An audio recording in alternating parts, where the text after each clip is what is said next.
항상 추석 이때쯤에 우리가 들려지는 큰 기쁨의 소리가 있습니다. 더도 말고 돌도 말고 늘 한가위만 같아라. 우리의 소망입니다. 올해는 그렇게 그 소망 따라 아름답지가 않습니다. 경기 침체 때문에 그렇고요. 나라 살림살이가 세수의 감소가 있다고 합니다. 덩달아서 수출로 먹고 사는 이 나라인데 수출의 감소가 있고요. 대기 오염을 통하여서 기후의 환경이 항상 위협입니다. 정치권의 혼돈으로 인해서 백성들이 코로나 때보다 더 힘들다고 하소연하는 세상이 되었습니다. 그래서인지 이전부터 결혼 포기하는 청년들 있었다고 하죠.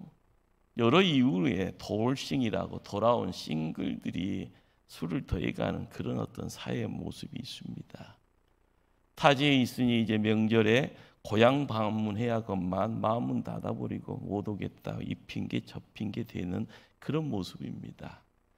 보고픈 자녀고 보고픈 손녀들이 있습니다. 부모의 마음은 똑같습니다.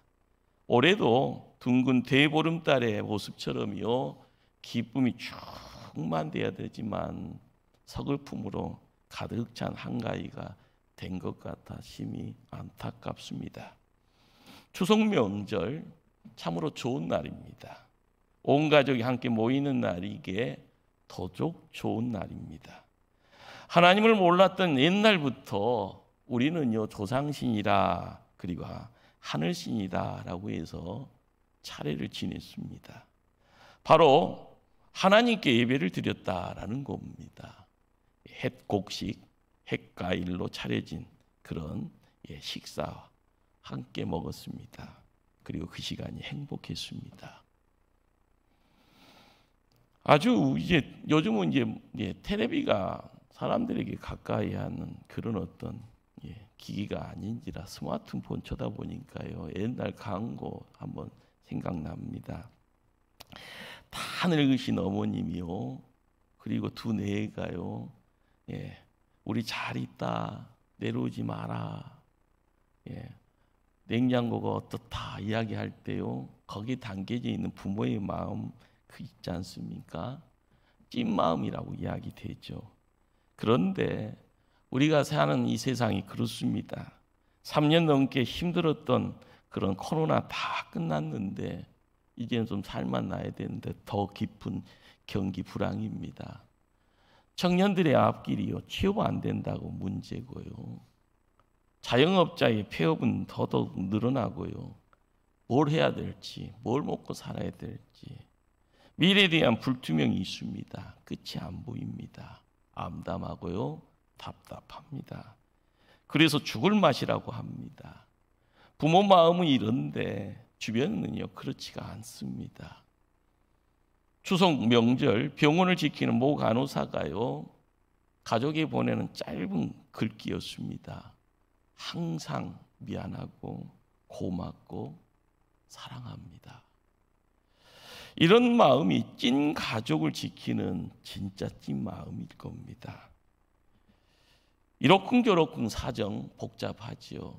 그러나 우리 하나님 이런저런 가정에게도 하나님 임마누엘 하십니다. 오늘 본문은요. 이스라엘 민족이 소중하게 지키는 3대 명절을 소개합니다. 이스라엘 민족에게는 3대 명절이 있습니다. 첫째는요. 애굽 땅에서 400년 만에 해방을 맞았다 해서 그날을 유월절이라 그리고 무교절이라고 합니다. 두 번째 명절은요. 여름 곡식 추수해서 드리는 칠칠절, 다른 말로 맥추절이라고 합니다. 세 번째는요. 가을에 곡식 거두어서 드렸던 초막절, 그리고 그 초막절이 장막절이라고 이름 붙여집니다.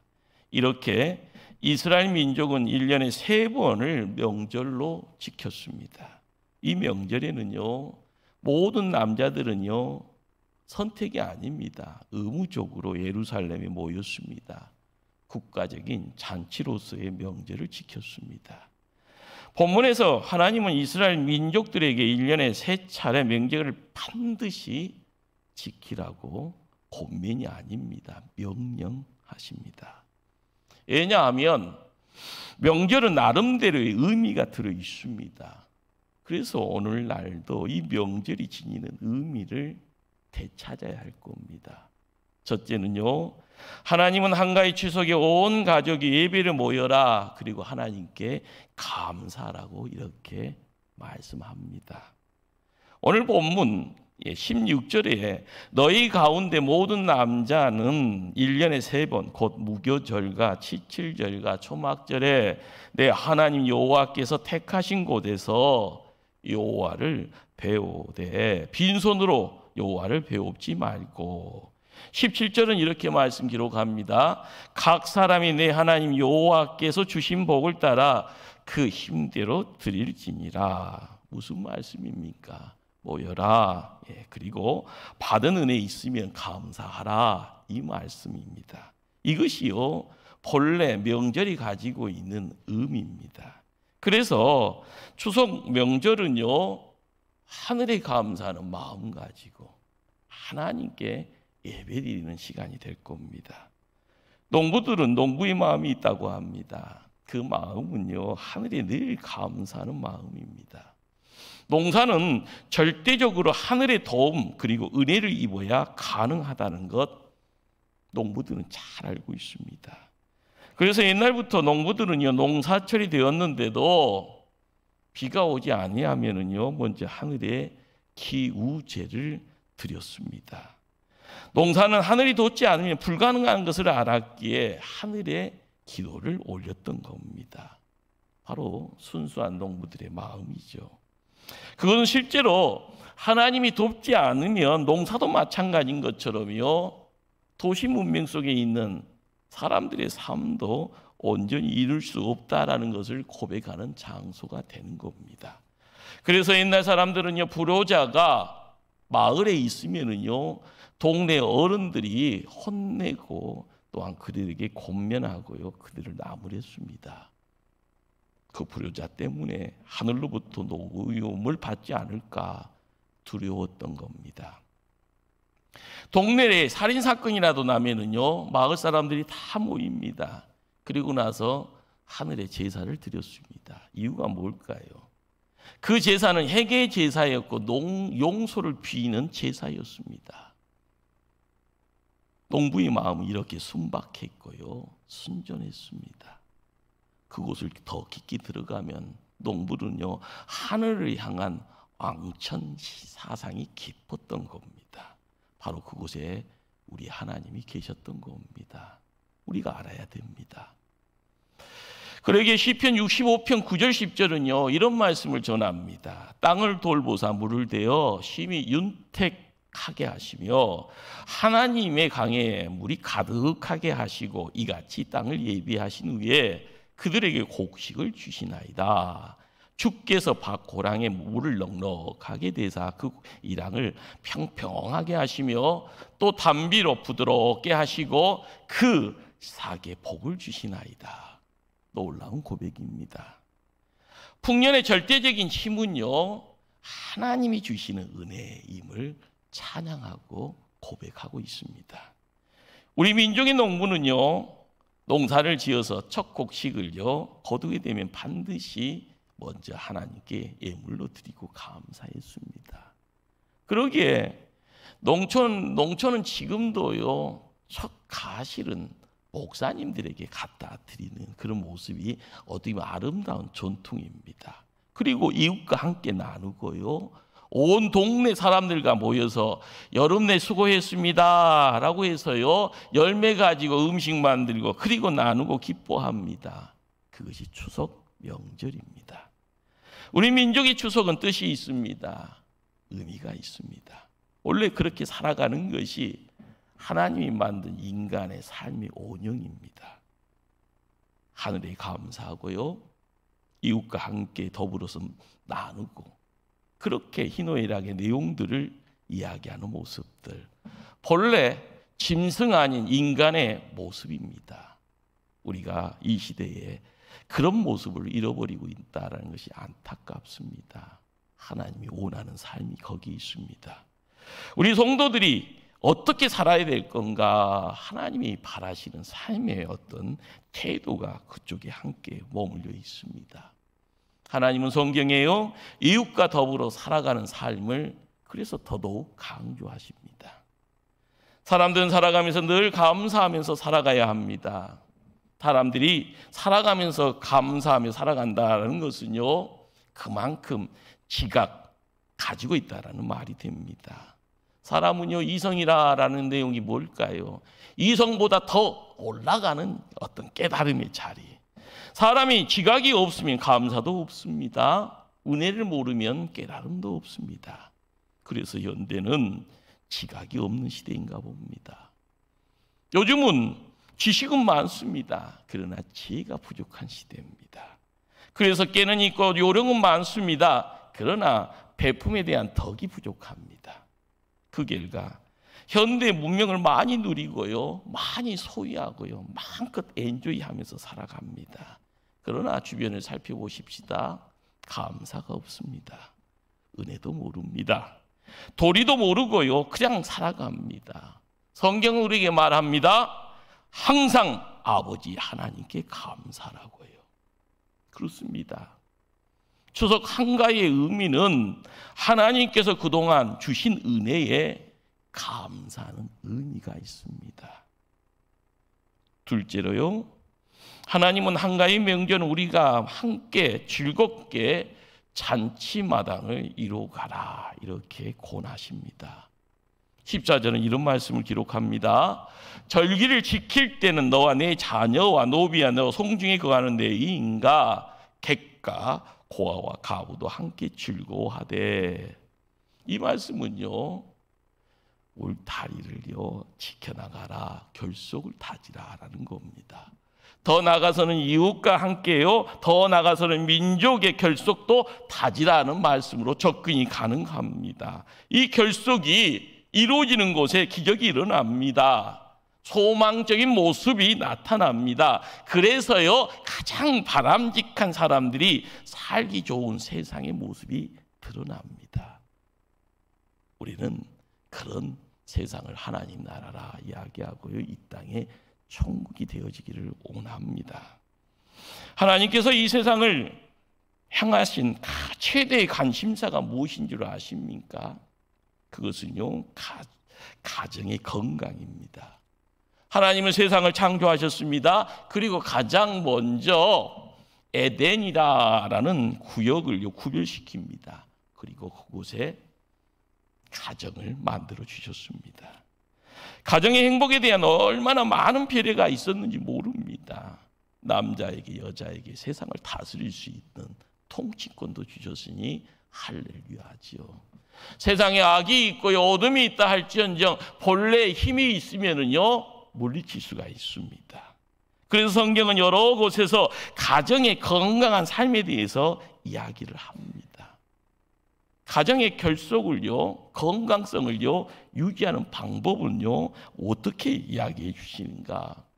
애굽에서 나왔습니다. 광야 생활을 합니다. 하나님이 모세를 시내산에다 불러 세웁니다. 그리고 두 돌판에다가 십계명을 허락해 주십니다. 그리고 광야 생활을 통하여서요 이루어질 수 있는 615개의 율법을 주십니다. 가정을 파괴하는 범법자는 옛날에도 중형으로 다스립니다. 왜요? 가정의 소중함이 있기 때문에 그렇습니다. 가정을 해치는 불경한 요소 제거하라고요 성경은요 강하게 말씀합니다. 이 시대를 살아가면서요 요즘 시대가 그렇습니다. 우리의 가정이 어떻게 위기 상황 속에서 지켜질 건가 기도의 제목입니다. 무엇보다도 가정이 건강하고 신성해지고요 거룩해야 합니다. 그래야 이 세상이 건강해집니다.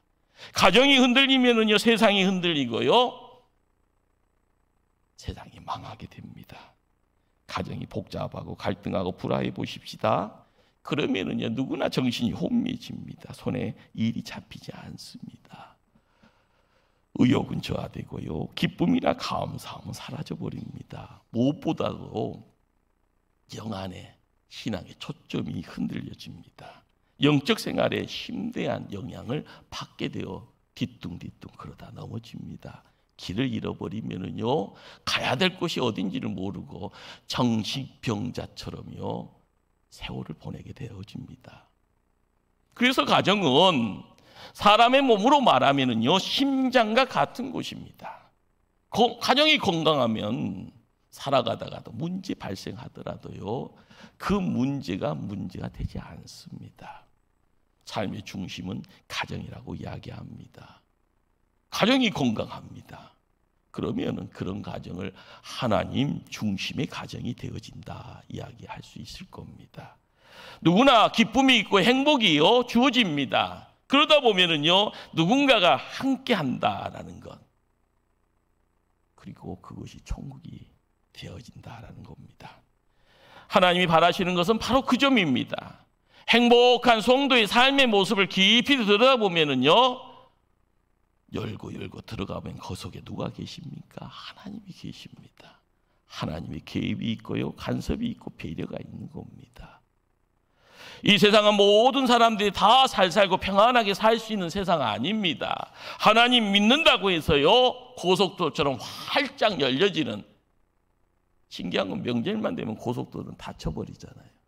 참 대단하죠. 우리가 알아가야 될 것은요 결혼만 하면은 하나님 선물로 자녀가 허락되어지는 것처럼 보이죠. 그러나 요즘 자녀가 없는 가정 많습니다. 자녀를 낳으려고 생각도 하지 않습니다. 아예 결혼이 옛말입니까? 라고 이야기하는 청년들이 많습니다. 사정하면은요 결혼할게요. 그러나 얘는 안 가질게요. 이런 이야기 들립니다. 주위 분들의 시야는 전혀 그렇지 않습니다. 누구나 결혼하면 자녀를 마음 먹은 대로 아들, 딸 골고루 낳을 것 같지요. 원할 때 자녀가 하나님 허락하지 않습니다. 고생하잖아요. 아기 낳을 수 없는 상황 속에서 아기 낳으려고 고생하는 그 상황 속에서 시험과 나기 시술 받는다고 고생하는 모습들 우리의 주변에 빈번합니다. 그러나 어떤 집은요 10명도 넘는 자녀 있는 그런 다복한 가정들이 있습니다. 아들, 딸 상관없이요 하나님 허락하시는데도 넘치는 자녀들 품고 있는 그런 가정들도 보게 됩니다. 넘치는 가정이 문제가 없다, 부족하다, 문제 발생했다, 이러쿵저러쿵 좋은 소리 나쁜 소리 할 수 없습니다. 세상의 축소판이 가정입니다. 세상이 혼란하면은요 가정도요 덩달아서 혼란이 찾아옵니다. 가정 구성원의 수와 상관없이 모든 가정들이요 세상이 어려워지면요 위기 상황이 되어집니다. 가정이 깨어지고요 불화되어지고요 문제가 가중되어지면 사람의 힘으로 해결이 될 수가 없는 그런 어떤 극단적인 모습까지 연출됩니다. 어쩌면 하나님께서 이 세상의 조화를 위해서 베풀어 놓는 섭리가 가정 안에 함께합니다. 문제 해결의 열쇠가 어디에 있을까요? 다른 곳에 있지 않습니다. 바로 하나님께 있습니다. 병들면 병원에 가서 의사를 찾습니다. 세상의 어둠에 상처받고 고통당하면 시간 지나면은요 폐인되잖아요. 중환자실에 실려갈 때요 나중에는 임종했습니다 하는 소리가 들려옵니다. 그러나 이 땅의 영적 문제 속에서의 세상의 물적인 문제를 갖고 있더라도 찾아갈 곳이 있습니다. 그곳이 어딘가 하면 가정입니다. 가정 안에서 가족의 도움을 받습니다. 그곳의 문제 해결은요 가정 안에 자리 잡은 하나님이 계시기 때문에, 하나님이 사랑이기 때문에 위대한 역사가 이루어지는 겁니다. 알고 보면 하나님께서 이 명절을 지키라고 강조하신 것도 깊은 뜻이 있는 겁니다. 어느 민족에게나 다 명절이 있습니다. 유대인들에게는요 3대 명절이 있듯이요 하나님은 그 명절을 반드시 지키라 강조합니다. 이유는 단순히 좋은 날로 지키라는 것 아닙니다. 가족 간의 결속을 유지하고요 그 결속이 가지고 있는 엄청난 비밀이 있기에 그 결속 속에 묶이라는 겁니다. 명절날은 전국에 흩어져 살았던 사람들이 그냥 한 곳에 모이는 날입니다. 이 핑계 저 핑계 양보해서는 안 됩니다. 모이게 해야 합니다. 온 가족이 한 자리에 모여 있는 것 정말 불가능처럼 보이잖아요. 그러나 기도하는 가운데 믿음의 가장을 통하여서 가족이 모이는 그곳에 하나님의 역사가 이루어질 수 있도록요, 예배의 자리 만들어 가시면 문제는 문제가 되지 않을 겁니다. 마음의 깊은 곳에 숨겨놓았던 혼자요 울었던 그 내용들도요, 가족의 울타리 안에 있으면 눈 녹듯이 녹아질 겁니다. 우리 성도는 이 명절을요 잘 유용해야 합니다. 가족 건강을 위해서요, 이날 유념해야 될 것들이 많잖아요. 음식 만들어 가고요, 떡을 만들어 가면서요, 이래저래 웃고요, 어쩔 때는 짜증날 때 화풀이도 한번 해보는 것도 있고요, 소원했던 관계를 통해서 한번 다시 가까이 관계를 만들기 위해서 힘써가는 그런 모습들, 그러다 보면 다시 건강해지는 가정의 결속의 모습이 만들어집니다. 오늘날 같이요, 개인주의가 넘쳐갑니다. 혼적이니 하면서요, 혼자 있어지기를 원하는 그런 시대입니다. 명절날이 없다 생각해 보십시다. 얼마나 상아막과 같이 삭막해지는 세상일까요? 지금 이 시대가 그렇습니다. 삭막해지는, 바람 불면 먼지 나는 거예요. 시간 지나면 하늘에서 태양이요 뜨거운 열기 바라면 생명의 자리가 아니라 죽음의 땅이 됩니다. 우리가 명절 통해서 알아가야 될 것이 뭔가? 오래전에 하나님은 이스라엘 민족에게 1년에 3차례 명절날 모이라고 강조하신 그런 뜻, 깊은 뜻이 있습니다. 그리고 모여서요, 너와 너 자녀와 노비와 너 성중에 거하는 내인과 객과 고아와 가부들을 다 모여서 형편이 어려운 자까지 섬기라고 이야기합니다. 명절에 모여 신앙의 공동체 형성합니다. 사랑을 나누면서요, 부족한 것들이 채워져 가는 그 자리에 하나님의 사랑이 흘러갑니다. 거기에 회복이 있고요, 그 회복을 통하여서 야, 이렇게 하나님하고 함께하는 세상은 이런 세상이구나 볼 수 있다라는 것이 복입니다. 누군가가 베품의 내용을요, 자녀들이 자손들이 본다고 할 때 그것이요 신앙의 대물림이라 이야기할 겁니다. 명절은 먹고 노는 날 그 이상의 의미를 가졌습니다. 명심하시길 바랍니다. 셋째로요, 하나님은 한가위 명절을 보내면서 하나의 풍성한 결실을 기도하라고 하십니다. 추석 한가위는요, 결산의 의미를 지니고 있는 명절입니다. 추석은 가을의 중심이고 그리고 상징이 됩니다. 매년 추석 때가 되면 모든 식물들이 보기 좋게 익어갑니다. 추석이요 결산의 때라는 것을 말해줍니다. 매년 추석 때만 되면 가는 곳마다 풍성하게 익어가는 들판을 보게 됩니다. 그 모습이요 풍성하고 만족스럽습니다. 시편 65편 13절은요 이런 말씀을 우리에게 전합니다. 초장은 양떼로 옷 입었고 골짜기는 곡식으로 덮었으며 그들이 다 즐거이 예치고 또 노래하나이다. 시인의 찬양 뭘 이야기합니까? 마치 천국의 모습을 찬양하고 있습니다. 그 모습이 너무 평화스러운 겁니다. 여러분 한번 생각해 보십시다. 전쟁 때나 국가에 재난이 일어나면은요 그냥 찬양합니다. 마음이 불편합니다. 나는 위기에 처하지 않더라도 보는 것 그 자체가 불편한 겁니다. 이스라엘 백성들이요 노예로 끌려갑니다. 고난 받았습니다. 명절이 되어지면은요 그들은 모여서 눈물 흘리는 날로 그 시간을 지켰다고 합니다. 나라 없는 백성들을 전쟁의 와중에 있거나요 갑작스럽게 찾아오는 재난 속에 있게 되어지면 명절이 없습니다. 우리가 알아가야 될 것이 뭘까요? 명절은 평화시대 때 허락되어지는 겁니다. 하나님은 타락한 이스라엘 백성들에게 회개를 촉구했습니다. 그리고 책망하시면서요 너희가 회개하지 않으면 내가 너희에게서 안식일을 빼앗고 명절을 빼앗겠다고 말씀합니다. 명절은요, 평안시 누리는 날입니다. 그러기에 시인의 시편 65편의 말씀은요, 천국의 모습입니다.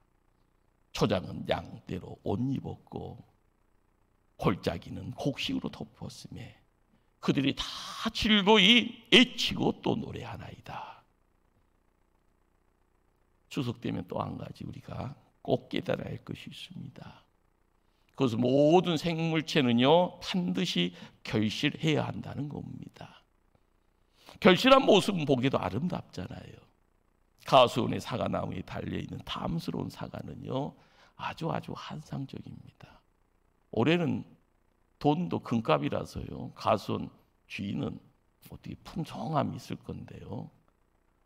더불어서 탄저병 때문에 가수원도 울상이라고 하더만요. 그러나 그 모습 보기만 해도 기쁘고 행복합니다. 결실한 모습은요, 이렇게 즐거움을 던져줍니다. 그런 모습 보는 가수원의 주인은요, 얼마나 즐겁겠습니까? 우리 하나님의 마음이 거기 있는 겁니다. 그러기에 말을 못하는 식물들도 이렇게 익어가고 때가 되어 열매로서 자기를 나타내는데 우리 성도들도 저렇게 영적으로 익어가고 성숙히 간다면 얼마나 좋을까? 누가요? 하나님이요. 익어가고 성숙히 가는 모습은요, 사람들 보기에도 그렇게 좋고 행복합니다. 그런데 주변을 살필 때요, 건강하게 자라는 자녀들의 모습은 보기만 해도 사랑스럽습니다. 자녀들이 커서요, 사회에 나가서 성공하는 모습 보는 것은 기쁨이고 행복이고요, 보람입니다. 성숙한 모습은 그렇게 아름답고 기쁘고요, 즐거움을 줍니다. 그래서 하나님께 기도하게 됩니다. 하나님, 우리 가정 지켜주세요. 우리의 자녀들 인생길을 하나님의 사랑으로 지켜주세요. 추석 명절은요, 축복하는 날입니다. 반대로 성숙하지 못한 모습은 보기에 얼마나 흉합니까? 그 모습이 본인이 알기에요, 본인의 모습을 감추려고 합니다. 가족 만나고 친척 만나면 너 왜 장가도 안 갔냐, 너 왜 시집도 안 갔냐, 너는 왜 직장도 못 구했냐, 이런 소리를 한 번 아니고 여러 번 들으면요, 사람들이 다 마귀로 보인대요. 나는 천사니까 마귀랑 함께 어울릴 수 없다고 고향 안 간다는 겁니다. 우리가 알아야 될 것은요, 본인이 알기에 초라합니다. 본인이 알기에 빈약합니다. 그런데 삼자가 입을 열어서요, 축복이 아닌 꾸중을 나무람을 함께하면 그 자리가 항무지가 되는 겁니다. 그러기에 하나님께 기도해야 되는 겁니다. 하나님 지켜주세요. 세상 인생길입니다. 악한 것으로부터 자녀들을 지켜주시옵소서. 인생길의 문을 활짝 열어주셔서 원하는 길이 천국 가는 길이기에 믿음 가지고 나아가 승리하게 해주세요.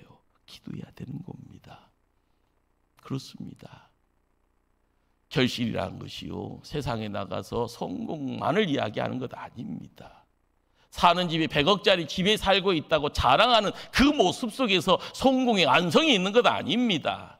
우리가 알아가야 될 가장 중요한 것은요, 하나님 보시기에 칭찬받을 수 있는 성장의 모습은요, 영적인, 그렇습니다. 고난아 와라 나는 이기겠노라, 한라나 와라 나는 견디어 나가겠노라, 내 믿음 가지고 걸음걸음 가겠노라. 그렇게 가다 보면은요, 하나님 보시기에 아름다운 모습으로 남들의 존경 소리 듣는 환경으로 우리는 우리의 모습을 옮겨갈 수가 있습니다. 그렇습니다. 열매를 주렁주렁 결실한 모습은요, 본인도 만족입니다. 보는 사람들에게도 행복한 일입니다. 추석 명절, 하나님 보시기에 아름다운 명절 만들기 위해서 힘써야 됩니다. 갑작스럽게 찾아온 흉년입니다. 농사는 피폐해졌잖아요. 명절이 시름시름, 시름만, 근심거리만 안겨줄 수 있는 시간대 될 수 있습니다. 그러나 우리가 하나님 편에 만나는 명절, 추석 한가위는요, 하나님이 함께 하시면 풍성해집니다. 보여지는 것이 흉년의 내용이 있지만 하나님과 함께하는 그 자리는요, 하나님이 만져주시는 하늘의 복의 역사가요, 믿음의 역사, 사랑의 역사, 소망의 역사로 함께할 때 풍성해지는 역사로 바꿔지는 겁니다. 모두가 흩어졌다가 모여지는 그 자리에 믿음의 가정은 필요합니다. 구심점의 역할을 지켜나갈 때마다 회복은 있어집니다. 그리고 다져지는 그곳에 성숙함의 내용이 찾아옵니다. 그런 가운데 하나님이 보시기 좋았더라 하는 아름다움이 허락됩니다. 믿음의 성도님들, 이번 명절 어떻게 의미 있게 보내셨습니까? 여러분의 가정이 믿음의 가문으로 성장하기를 기도하셨습니까? 온 세상이 건강해지고 행복해지기를 소망하셨습니까? 명절이 지닌 뜻이 무엇인지를 알 때마다 그 의미 앞에 우리도 고르게 옷을 입고요, 앞만 보고 열심으로 주님과 함께 발걸음을 옮겨갈 수 있어야 될 줄 압니다. 하나님께 마음껏 감사하는 믿음의 성도들 다 되어지기를 주님 이름으로 축원합니다. 기도하십니다.